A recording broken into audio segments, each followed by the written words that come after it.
Hola a todos, bienvenidos a un nuevo vídeo de la carta de Gauss. En este vídeo vamos a resolver la pregunta de si se puede dividir 0 entre 0. ¿Da un resultado? ¿No lo da? Veámoslo. Empecemos por el principio. Una división tiene un dividendo y un divisor. ¿Cuánta cantidad vas a repartir y entre cuántos lo vas a repartir? Vamos a ver qué sucede cuando uno de estos dos se acerca hacia el 0 viendo qué pasa.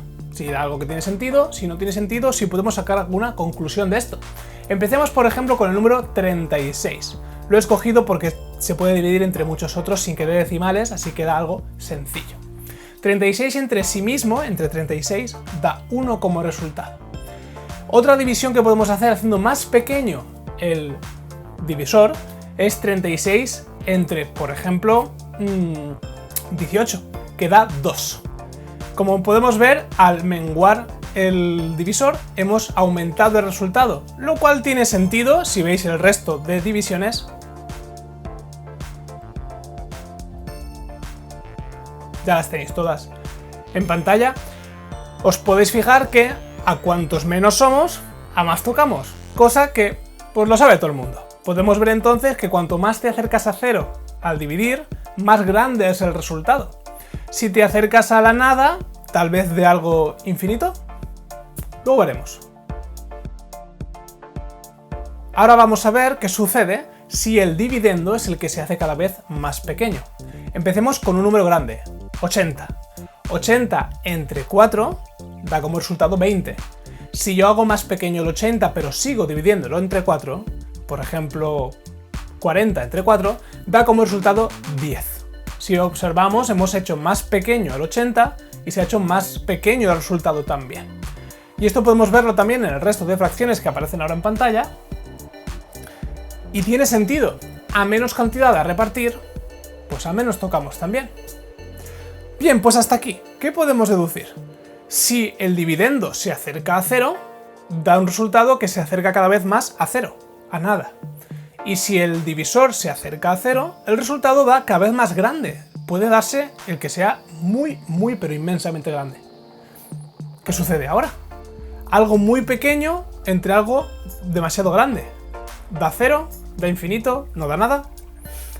Vamos a ejemplificar esto con un ejemplo, valga la redundancia. En matemáticas es muy frecuente usar un método que se llama reducción al absurdo. También se utiliza mucho en filosofía. Un ejemplo de esto es que si una situación puede darse o no darse, por ejemplo, puedo estar aquí o no estar aquí, de pie, pues entonces lo que hacemos es afirmar una de esas dos. Y si al desarrollarlo de manera lógica llegamos a algo que no tiene sentido, intuimos que es lo otro. Y eso es lo que vamos a hacer aquí. Os pongo un ejemplo. Plantead esta situación. Con la pizarra podemos ayudar a nuestra mente a comprenderlo todo. Supongamos, a priori, que sí se puede dividir 0 entre 0. Supongamos que sí. Si llegamos a un absurdo, es que no se puede. ¿De acuerdo? 0 entre 0. ¿Qué da eso? Supongamos ahora dos números cualesquiera. Ya vamos a llamar al primer número A y al segundo número lo vamos a llamar B. Letras genéricas, números genéricos. Supongamos que estos dos números son iguales entre sí. Por lo tanto, A es igual a B. Si son iguales entre sí, el doble de uno es igual también al doble del otro. Esto se entiende, ¿no? Si yo atribuyo a A y B números exactos, si tengo que, por ejemplo, A es 5, B también es 5, 5 igual a 5, correcto. El doble de 5 que es 10 es igual al doble de 5 que es 10. Esto es muy obvio y muy sencillo de comprender.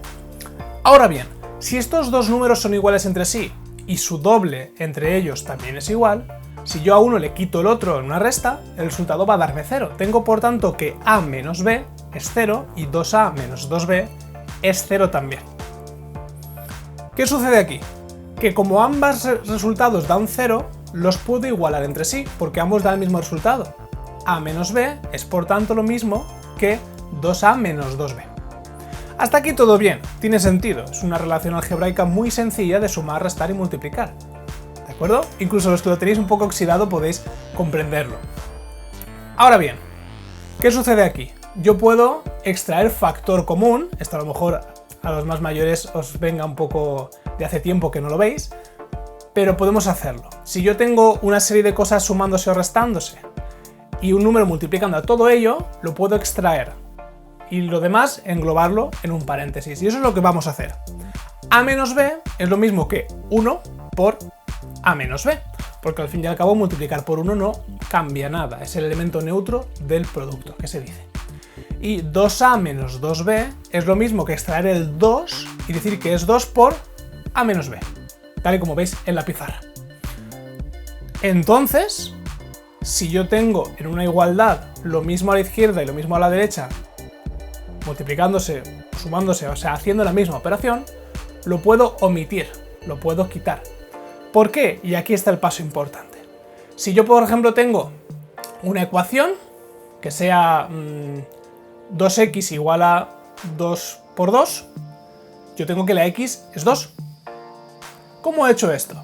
Porque el 2x, ese 2 que multiplica la x, lo puedo mover a la otra parte de la igualdad dividiendo. De manera que tengo que la x es 2 por 2 entre 2. 2. Aquí es el mismo ejemplo, solo que en vez de usar números, usamos una expresión que es a menos b. Si 1 por a menos b es igual a 2 por a menos b, yo puedo despejar entre comillas el 1 pasando el a menos b al otro lado. Tendría a menos b entre a menos b igual a 2. Si tengo algo entre sí mismo, decimos que da 1. Luego tenemos que 1 es igual a 1 por 2, 1 es igual a 2. Es un absurdo. Hemos llegado a una situación que no tiene sentido. ¿Por qué? Como hemos dicho al principio, a menos b es 0. Por lo tanto, al desplazar al otro lado no estoy haciendo un número entre sí mismo, estoy haciendo el 0 entre 0. Si se pudiese hacer esa división de manera normal como todas las demás, daría algo con sentido. Como no tiene sentido, pues decimos que no se puede hacer. 0 entre 0 está indeterminado. Es una respuesta más correcta que decir que no se puede hacer. ¿Qué significa que esté indeterminado? Significa que puedes manipular las operaciones para que 0 entre 0 dé lo que a ti te dé la gana. Por ejemplo, si yo al principio os hubiese dicho que el doble de un número es igual al doble del otro, si en vez de eso os hubiese dicho que el triple es igual al triple del otro, habríamos llegado a que 1 es igual a 3. ¿Veis? Puedo modificarlo como me dé la gana. Y hasta aquí la curiosidad de hoy. Espero que os haya gustado, que os haya entretenido, que haya sido entendible. Y nos vemos en el próximo vídeo. ¡Chao!